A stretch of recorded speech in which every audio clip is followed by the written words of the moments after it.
everyone, welcome. I love seeing everyone join here, and I love that we have where I can see your faces and perhaps voices in a minute. I'm curious if anyone has been in one of my sessions before.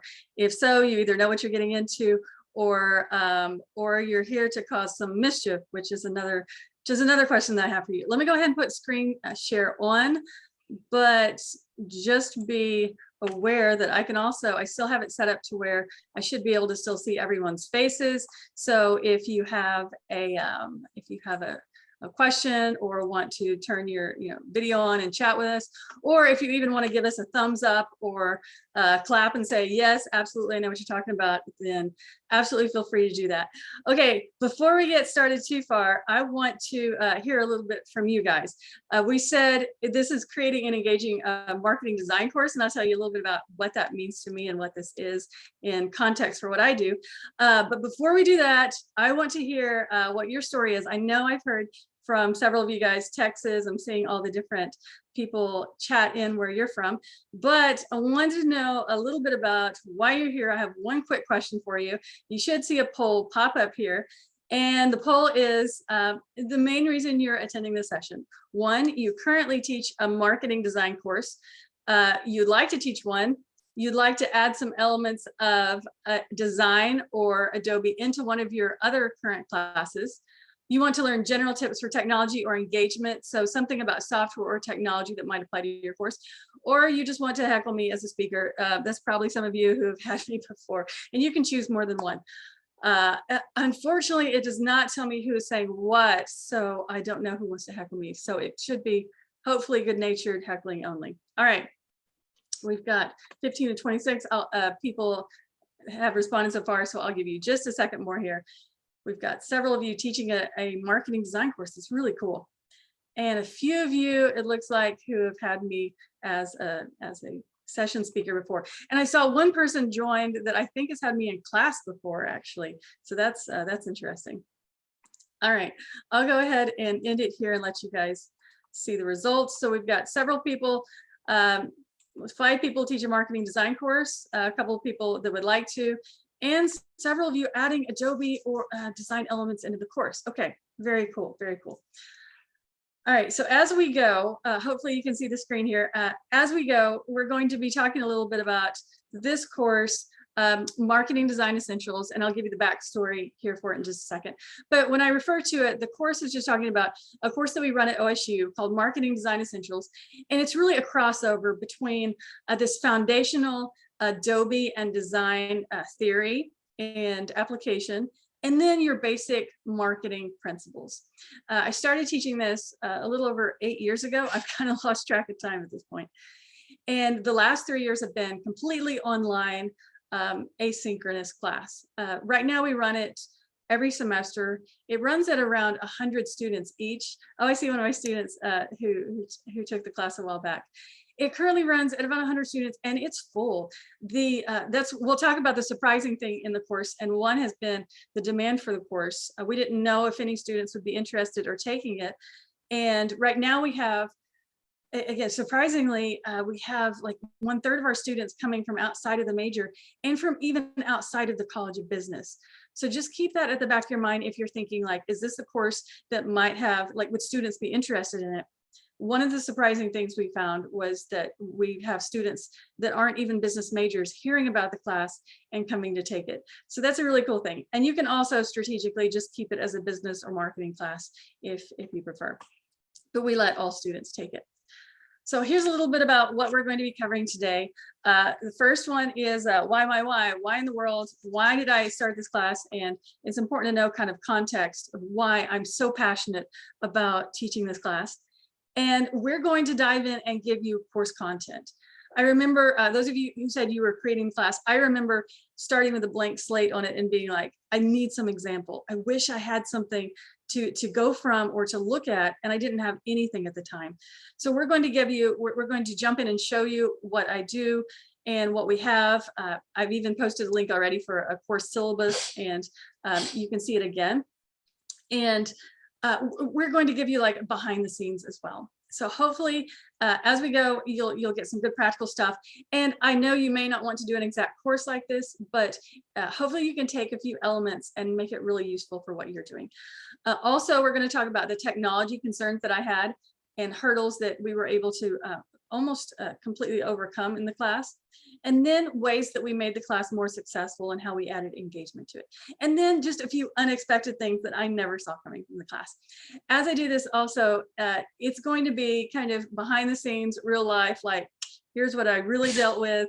Here are the things as an instructor that I really dealt with, and hopefully give you a real life look at that.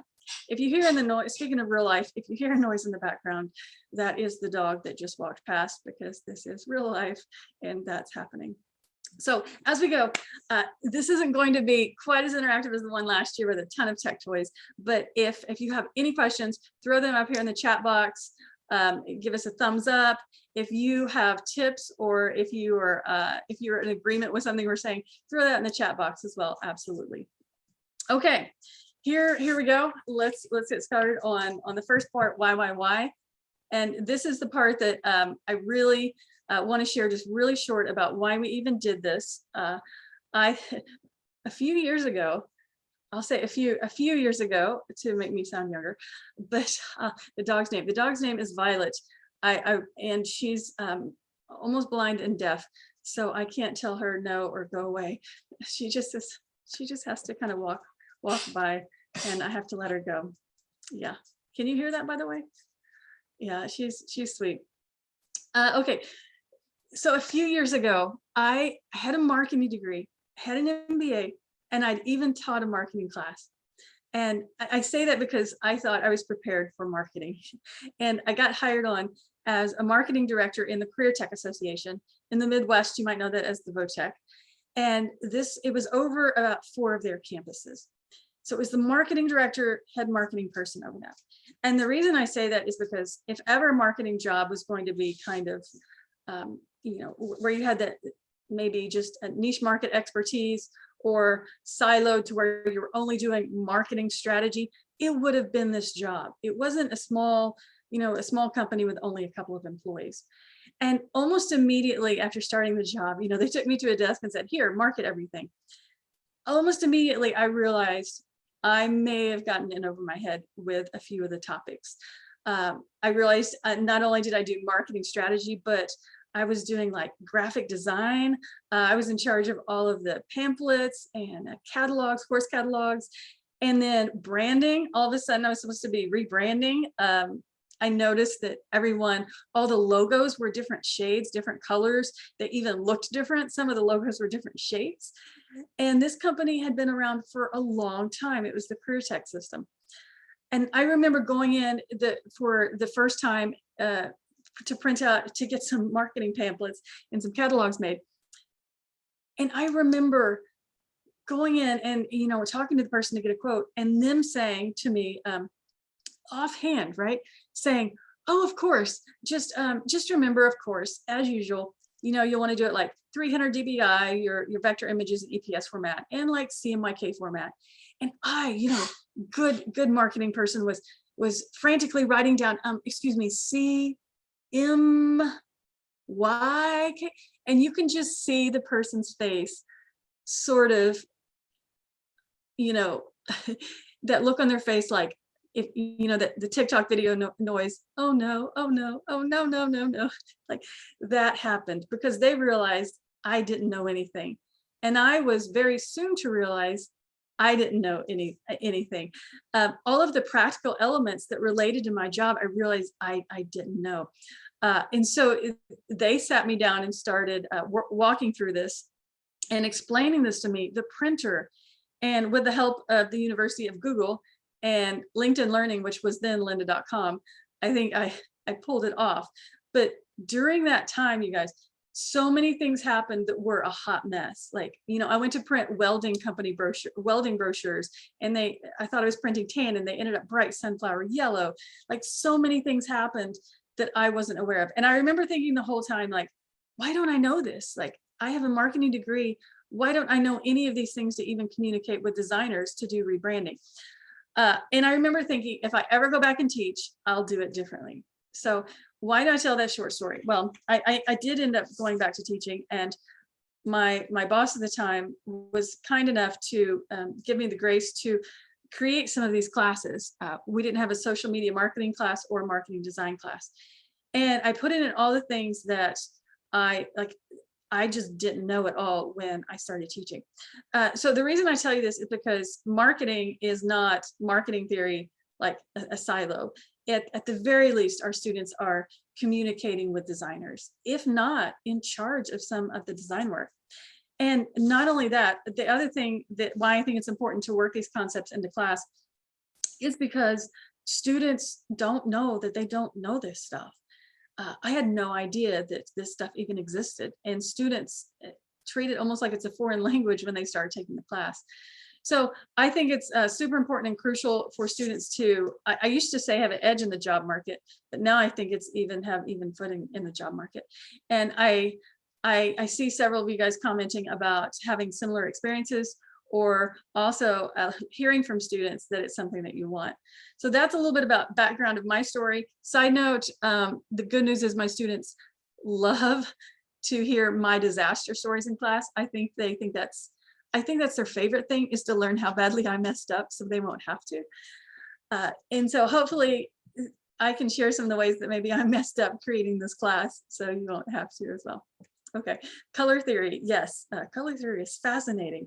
I geek out about this stuff. I'm going to try not to nerd out too much in this session, but I totally geek out in this class. Okay, so let's start with kind of what we're doing. And I know I'm going through this kind of quickly, but I want to get to kind of the practical elements of what we actually do in the class. Now, this, you may have a different setup for your class, but I start with very foundational pieces. And I love that someone just said disaster stories show we're human. I try to balance it out with a few expertise stories as well, so they don't just think I'm a hot mess when I'm teaching.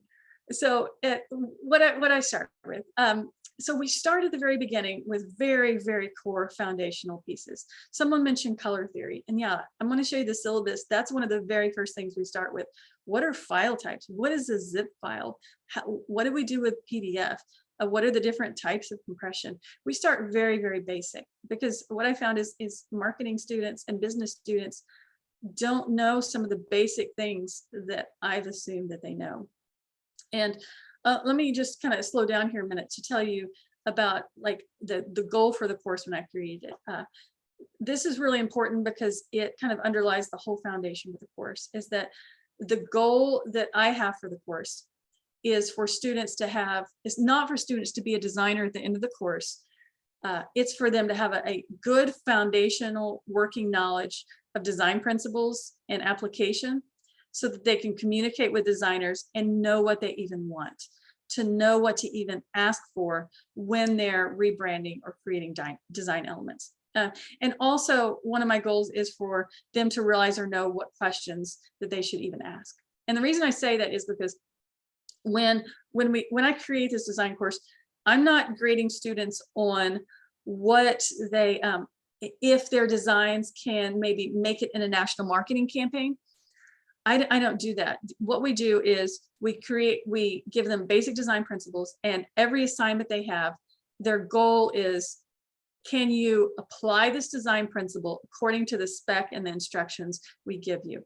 So that kind of takes some of the anxiety off. We're going to talk about some of the hurdles, and one hurdle I faced is a lot of times I have a lot of really super analytical students joining the class who think they aren't creative and who are really honestly stressed out by sort of ambiguous assignments or something that would be considered artistic. And so we have to say, look, we're grading you according to the design principles that we teach. So we start, if you see number 1 here, we start technical file formats, and then we go to, we build in marketing design concepts and basic Adobe, and then we start bringing them together. So let's jump into the example syllabus. I put a tiny URL here, and I know it's probably going to look small on the screen. So I'm going to just go ahead and open up the whole syllabus here. Here's where the rubber meets the road. Here's the good old marketing design syllabus. I'm just going to scroll through it here. You have the whole syllabus to look through to kind of see how we have it set up. We've switched to this kind of visual format for a visual syllabus. I love it. We've had a good response from students. Side note, the MMP marketing principles class will have one of these too as an option for you. So let's jump in here. I know it's a lot to look at here, but the way we set up the class is to start at very, very basic from ground zero, assuming they have absolutely no knowledge. And then about week 2 or 3, we'll start in building very basic Photoshop. And the assignments correspond with that. So what the goal is here is to start so basic, and then every week, I love kind of doing Lego pieces. So we start with a very basic design principle. We pair it with the very basic Adobe, and then we pull in some of those marketing principles concepts and have them apply it in the very beginning in a very structured and a very simple way. And if you have any questions about any of the specific things on here, I'm not going to go through and read the whole syllabus off to you. But if you have any questions as we go, please shoot it up in the comments here. And so you'll see we start design, we mix in a Photoshop element, and then that week they'll have a very simple, like this first one, it's just a very simple photo adjustment to where they're adjusting a photograph to fit a certain branding. Now, I will say this, if you notice, we have it pretty structured. And one thing I think is important to do, anytime, I firmly believe in this, anytime we have more subject ambiguity, like something like design or art, I like to increase the course structure and the cohesiveness and the pattern that we have every week in what we do. So when we show you the class online in a minute, you'll see that we have everything highly structured to where it's like they don't have to think about where to find items or what is due every week. That's pretty easy to find. They can focus their efforts on learning this new material that they haven't heard. So you can scroll through this and look through it, but you'll see we start, like I said, basic design, basic principles, and we start mixing in a very practical application that they could use in the business world. And yeah, by the end, they're designing logos. They're not all amazing, but some of them are, surprisingly good for a student just learning Adobe, a couple of weeks before. So let's go ahead and get into some of the tech hurdles that we face with this. And I'll kind of step through what the course looks like online and what the main fear that we have from students and kind of how that we overcome that. All right, now some of you may be thinking like, we're teaching a whole software. How can we do this online? So I'm gonna go ahead. I'm curious with you guys, how many of you are wanting to teach your design course or are currently teaching design elements in an online class versus in person? And this was one of the things that I was worried about. So if you could comment in the chat box, like how many of you guys are teaching online versus in person? And I did during pandemic. This was one of the things that I was worried about when I started teaching it online. Guys, I fully expected this class to implode when we moved it online. I didn't know what it was going to do because I knew that when I taught it in person, I would maybe need to go around to every separate desk and help people when they had questions. Every time we would explain something, someone would be like, I'm clicking the box and it's not doing it right. How do I do this? I really expected it to implode. And the first week we put it online, I kind of held my breath and was like, what's going to happen? Like, you can't see your students once you post it online.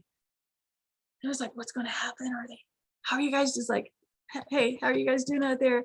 Are you getting it? How's it going? And, it went much smoother than expected. And it actually turned into a smoother course online than in person.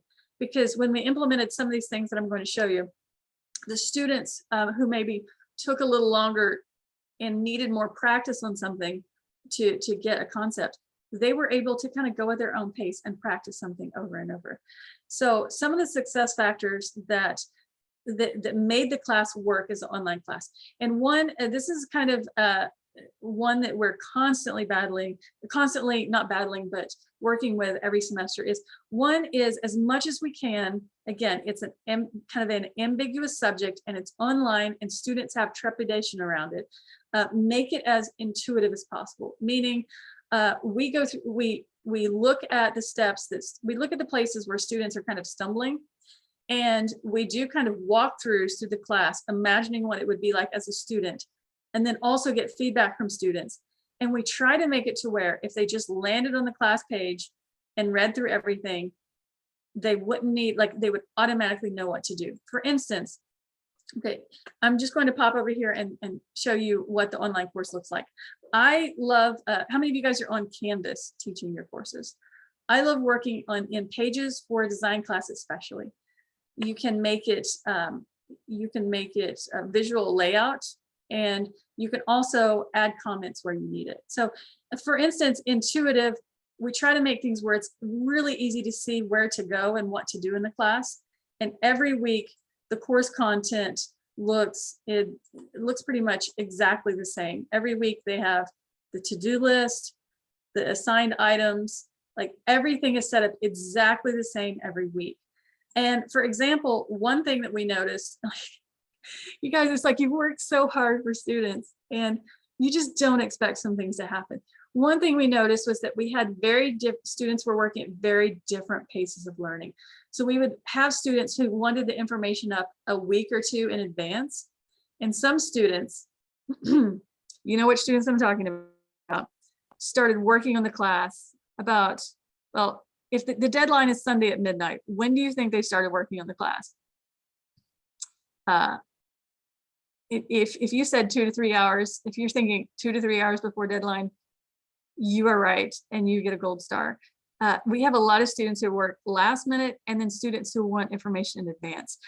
So we decided to start putting content up in advance, but the students would go and just click the most recent one without even checking what date it was. This kept happening over and over. So this is a fight with what students should do versus what they actually do. And we realized we could just make it simple by highlighting the box that was the current week. So we go through the class like every week, every semester, and keep adding elements like that to make it really intuitive. We also had students that couldn't find office hours sign up or email us. And again, I know they should read the syllabus to find where to email us, but they weren't. So again, we try to make it intuitive. How are we going to make this as easy to find as possible? And I'm sure some of you guys have the last minute students as well, right? Or students that like, you're like, how many times and in how many ways can we show you this information? So we try to make everything, if it's important, like as obvious as possible. And this right here, just adding that simple thing to make it really intuitive to figure it out, absolutely eliminated that problem we were having. Because students got frustrated every time, and we got frustrated that they worked on the wrong week. The next one, here's a big one for tech that we had. It's set tech expectations and test technology earlier.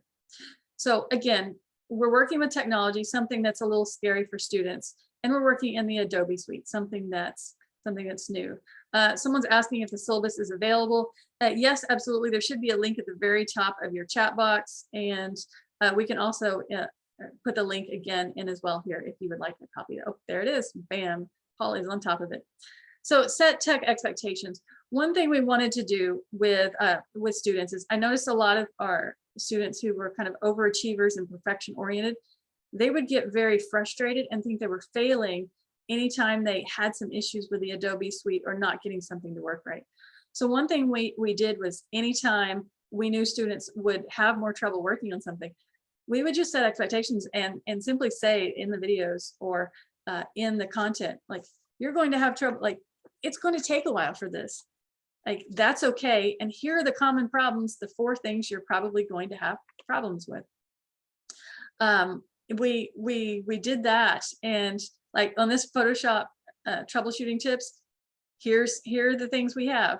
When I'm doing the tutorials as well, I leave the mistakes in there and I talk about them, because I'll click on the wrong thing and I'll say, oh, look, that I keep doing this and I'm teaching the class. You guys will probably too. Here's how to fix it. And feedback from students have been that they really appreciate that because it kind of lets them see that this is normal. And also, once we added the tips that they're probably, or the things that they're probably going to have trouble with, things again, the feedback that we had, or the problem emails that we had just completely dropped off. And another thing that we do, so we set expectations. Here's where you're probably going to, like, you're going to need more time for this. You're going to have more errors. Here are the common errors that we see. It's okay. Give yourself some time to play around with it. The other thing we do that I now do for every technology, every software that I teach, is we test technology early. Here's another one where students should be doing it, but what they should be doing and what they do are different. So they start working on Photoshop week 3. I tell them in the syllabus, you're going to need to have Photoshop working by the end of week 3. Sunday midnight is the deadline. When do they realize that they don't have Photoshop installed correctly? A few hours before Sunday night at midnight, right? So here's what, yes, Sunday. Stacy says Sunday. So, Stacy, you win, absolutely. So here's what we do now. And again, it's one of those pride things. I'm like, oh, I can't believe I'm having to do this, but it helps. What I do now on any technology for any class that I do is we do a short assignment 2 weeks in advance. This one is on week 1, where they do something simple. They just open an image in Illustrator, a vector image, and open an image in Photoshop, and they play around with them and they tell us some differences. Not, it's a pretty benign assignment. It's pretty non-essential, or it's pretty much pretty easy to do. But what we do, it's kind of a test run, and because I have an actual video that they can watch to complete that assignment if they can't get it working, which means inevitably out of 100 students, I'll have 10 to 20 that forgot to, or didn't install Photoshop, or didn't clear that, enough space on their computer. So what we can say then is, hey, you have a way to complete the assignment, and on the assignment it says, were you able to successfully install and open Photoshop and Illustrator? Do you need assistance? Please, I shouldn't even have to have that one. I may remove that one. Please indicate that you're aware that you will need to have Photoshop working in 2 weeks. Yes, I understand. Does this seem like I'm a parent with children doing this? Like, what are your reactions? On one hand, it's like, should they know? Should I need to do that? No, I shouldn't. But look, I have a lot of adult students who are also working full time. They're overloaded. Like, it's more like, okay, we'll give them some grace, but also I get to see who's having the issues, and we don't, like, the level of like visceral anxiety and panic just plummeted when we did this across the board, with students, with me, with the TAs, because suddenly there wasn't this like panic and just anger and frustration from the students about not getting it to work last minute. So that's one thing we do. And I'm curious for you guys, does anyone else, you can either give me a thumbs up or in the chat box, does anyone else have a similar kind of testing technology ahead thing that you do? This is one that has helped us immensely. Something else that we do that I, again, considering the goals for the class is, considering the goal of the class is for them to know foundational issues.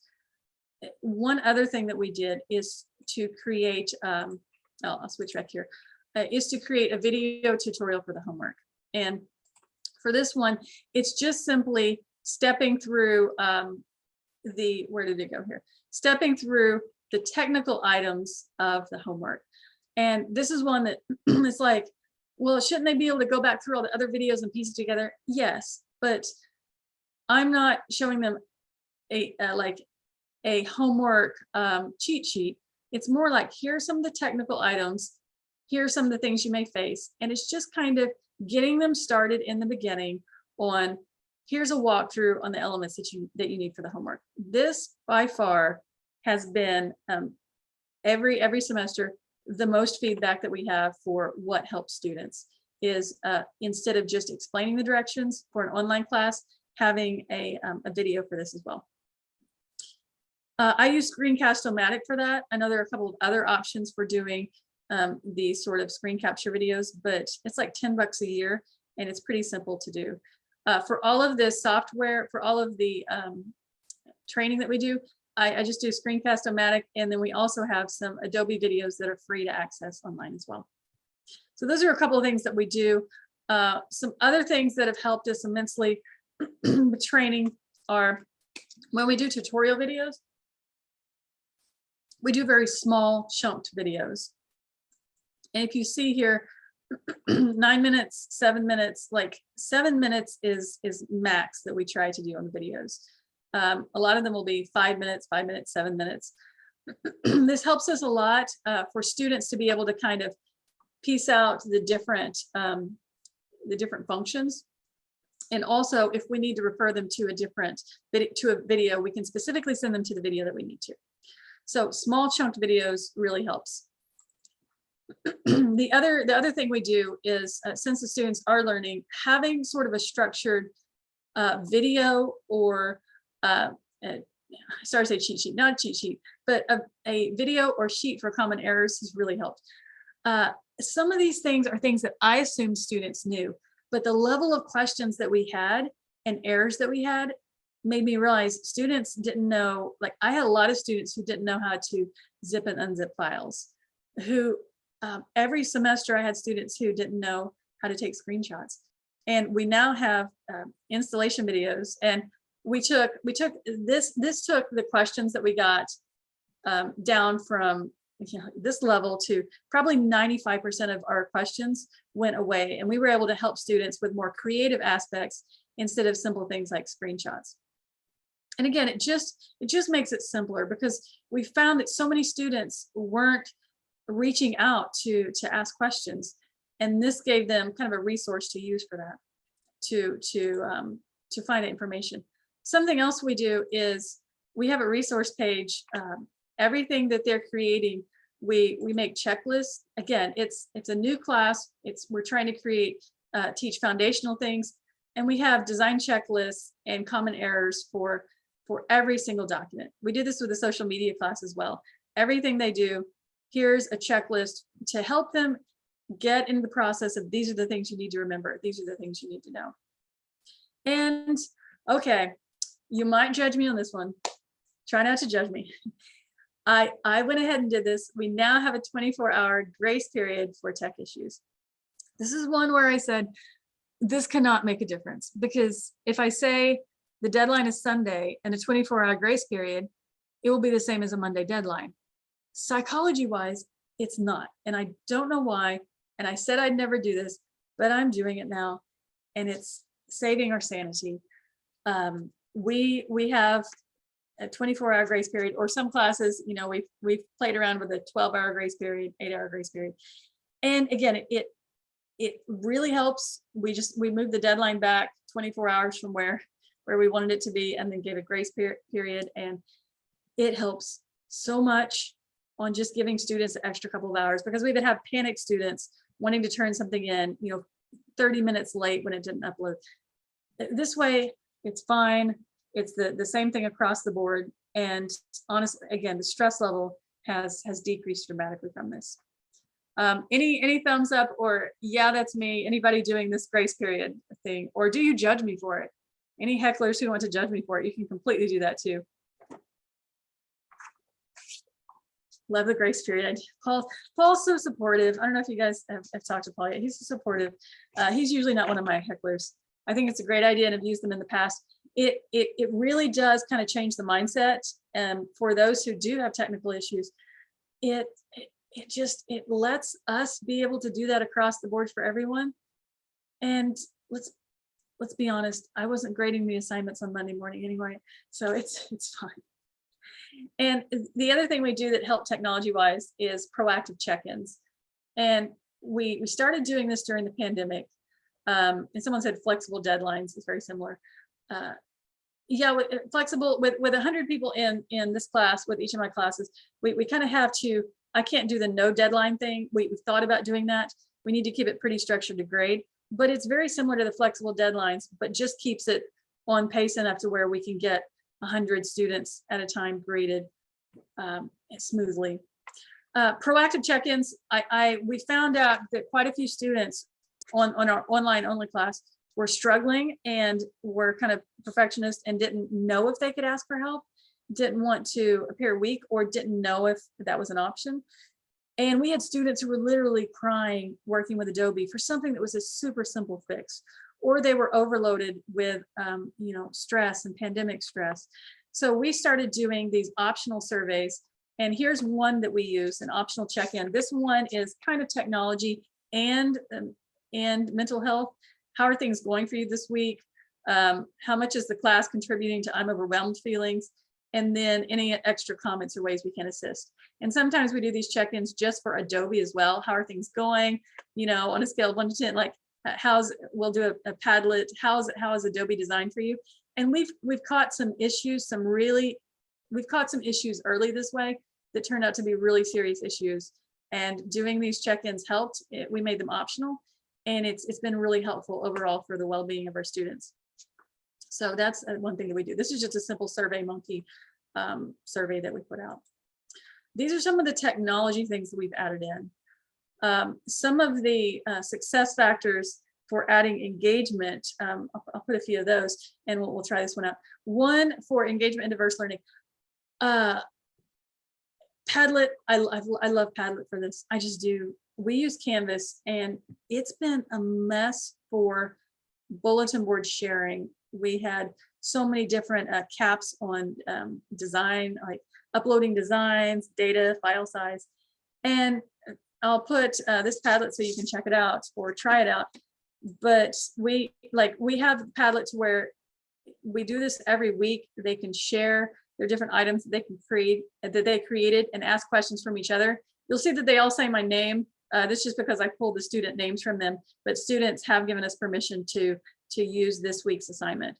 So this is kind of a way for them to share their designs, and really for those students who are very analytical and need kind of a picture in their head to work with, this has been a really great way for them to get some ideas and to get them started, and to take that kind of panic level down that we had from a few students saying, I'm not creative, what do I do? I thought when we did this that we would have a lot of cheating from it, and I just haven't seen that. It's been kind of a boost actually for my students who, like I said, are a little design anxious. And also I've heard from the ADHD crew that this is helpful to them because it kind of gives them options of an end thing to work back from, like, oh, here's how it looks as a possible end project. So this has been something that we do. How many of you guys use Padlets in your class? Anyone using Padlet? I'm going to pop up I'll keep checking the chat and see if anyone uses it. I'll pop this up here in the chat. We've got a thumbs up from someone. Here is a Padlet that one, if you want to try out to post anything. Here's a Padlet specifically for ProfCon where you can upload anything, and you can mess around on it if you want to. The Padlet simply says, how creative are you? And you can click the plus sign here to create something, and if you click the more option, it'll give you an option for a GIF. Not using Padlet. I like it. The downside for Padlet, which I'll see if anybody's over here. Yeah, guys, feel free to pop on over to the Padlet and check it out. The downside right now for using the Padlet, which I'm talking to them about, is currently there's no option for them to see all the other posts after they post, like there is on some LMS bulletin boards. But I still like using it. I still like the visual layout. And there is an option to approve posts before they post on the Padlet. So I like it. I like the interaction, and they have required interaction on the Padlet as well for questions to ask each other about their designs and to answer each other's. So that's one thing that I've really liked using. I've mentioned a couple of these, so I'll go through this quickly. We duplicate the process. Every week, everything is the exact same pattern. And one thing we do to add some engagement is to add questions actually within the videos. So you'll see in the video here, just to kind of keep them on their toes and to also kind of peg where they are in learning, like this. Oh, that is an attractive face I'm making there in my video. but we put the question straight in the video. You know, what do you think is the color psychology, the accent colors I've chosen for class? Write your answers. And you get to see kind of their answers within the video. And it's a way for them to kind of engage with the video, even if you're not there. So I really like doing this. Canvas allows commenting on videos, and it really allows you to kind of comment and respond back and say, hey, that's a great idea, or you're a little off on that. Let's correct that. So that's one thing we do. Oh, we've got an anonymous thank you. Ooh, we've got a thank you here. It's really cool. We already mentioned checklist for projects, and I'll just add these two things. Is we try to, if you've gone through our MMP courseware before, you know that I love doing like real life assignments if we can. And so I like to set up kind of pretend cases so they can try out designs. And I like to tell them, like, this is your risk-free sandbox. Those of you who are nervous about design, try it out. And so every week as we get about halfway through the class, they will get client briefs, and I can share any of these that you guys want. Client briefs that give them a fake scenario. Sometimes we work with a real company, sometimes we don't. And this is one thing that really adds engagement is we'll add a company, they'll design something, and we'll have them vote on each other's for prizes in the class, or have the company owner pick a prize. So we love doing that. And I will add this, and I know we're coming to time here, but the last thing I'll add is I've added the thing that has gotten the biggest response this year that we've added are memes. We've added design memes, and they not only do we put them in class, but we have options for them to create design memes at the end of the semester. And that's been one of the biggest upsides, one of the biggest thumbs up we've gotten from students this year. So these are some of the things we've added into class. Some of the reactions I've gotten from students. We surprisingly, something that you may not think about, we have a lot of graphic design majors take the class. And I was intimidated at first because I'm like, this is your life. You're going to find something wrong with my class. But really what we found was a lot of the graphic design majors said that they are expected to learn the very, very basic core principles. And they're expected to know them. They never really learn them. So when we added them into the class, so they take the class to learn the very basics. And really, we just heard a lot of things from students when they get out in the job market and say, oh, wait, this is actually useful. Like, I'll get pictures of people's printers and they'll be like, hey, oh my gosh, look at these ink colors. I'm like, yeah. Oh my gosh, I just talked to my designer and I dropped the word Pantone, and they're like, oh. It's like, yeah, I was in a job interview and we talked about their branding colors. Yeah, like, it's great to hear that back. And this has been probably one of my, maybe my favorite class to put together, and my most rewarding to teach, maybe one of the most rewarding classes to teach because of the feedback I've gotten from it. So I think we're at time, Paul. I know we've had some questions that I kind of sidetracked to as we went along, and I did a speed sprint through the reaction slide here. But do we have any questions or any resources that you would like me to go ahead and upload of all those different things I just showed? I'd be glad to pass any resources you guys your way if you'd like. Can we get the tiny URL? Yeah, that was tinyurl.com MDE syllabus. That stands for Marketing Design Essentials. tinyurl.com /MDE syllabus. And you guys can unmute. I think are they allowed to unmute? Can they? I went fast through that, you guys. I know I couldn't read everything off, but I'd be glad to send any of this. It's tough starting something like this from nothing when there's not really any courseware that goes with it. So if you want any of this structure or any sample assignments, I'd be glad to send them your way. Whew. All right, I'm gonna take a drink, and Paul's gonna round them up and find some questions for me. Yeah, thank you. Can you hear me, Kinda? Great. Thank you for that. That was amazing. A lot of great information in there. If you have any questions, go ahead and just enter them in the chat and we can answer them. We have just a couple of minutes left before we need to head out to the next session. I just I'll talk about a couple of things that I took notes on. I thought it was really cool how you talked about the short videos for instruction. I can definitely see how that would be so helpful for students.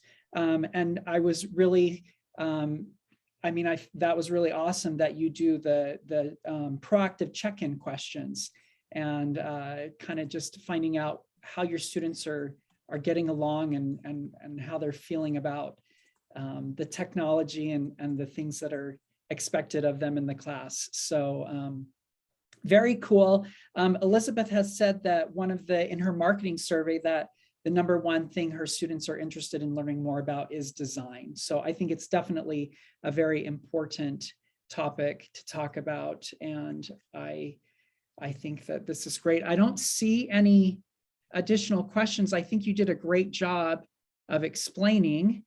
But yeah, Renee says it's a valuable presentation. Thank you so much. So thank you, Kenda. Thank you everyone for joining us.